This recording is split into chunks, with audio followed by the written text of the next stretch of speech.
എന്തൊക്കെയാണ് ഈ കൊച്ചു കേരളത്തിൽ സംഭവിക്കുന്നത്? എന്ത് കാര്യം നീ പറഞ്ഞു വരുന്നേ?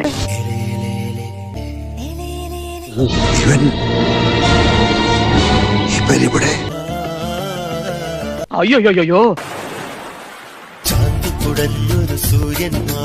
ഓഹോഹോ, എന്റെ സംശയം ബലപ്പെട്ടു. ഓ, അവരെങ്കിലും ഒന്ന് വെറുതെ വിട് പറയുന്നേട്ടാ. അവരെങ്ങനെങ്കിലും ഒന്ന് പിഴച്ചു പൊയ്ക്കോട്ടെ.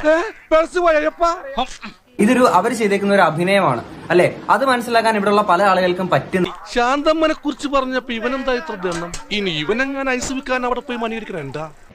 നിന്നോടൊന്നും പറഞ്ഞിട്ട് കാര്യമില്ല. നോ ഇൻഫർമേഷൻ, വിവരമില്ല. കാര്യം ഇത്രയും ക്യാമറമാനും ഇത്രയും ചുറ്റുപാട് ഒരു പബ്ലിക് പ്ലേസിൽ നിന്നിട്ടാണ് അവർ ആ ഒരു വീഡിയോ ഷൂട്ട് ചെയ്തേക്കുന്നത്. അതൊന്നും എനിക്കറിയാൻ മേല. ഇങ്ങനെ എന്തെങ്കിലുമൊക്കെ പറയുമ്പോഴേ എന്റെ മനസ്സിനൊരു സന്തോഷം ഉണ്ടാവുള്ളൂ. ഞാൻ എന്റെ സന്തോഷം നോക്കിയാ പോരെ അല്ലെ?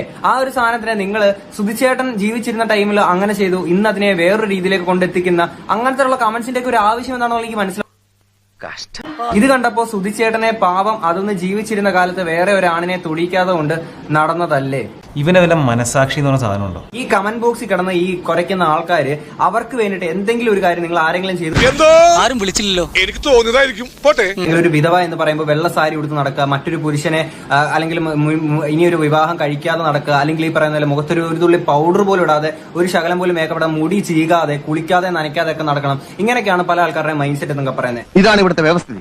We are living in a very cruel society. കാര്യം നമ്മുടെ കാലഘട്ടം മാറിയെന്ന് മാത്രമേ ഉള്ളൂ. ഇപ്പോഴും പല ആളുകളുടെ മൈൻഡ് സെറ്റ് ആ ഒരു കാലത്ത് തന്നെ നിൽക്കുകയാണ്.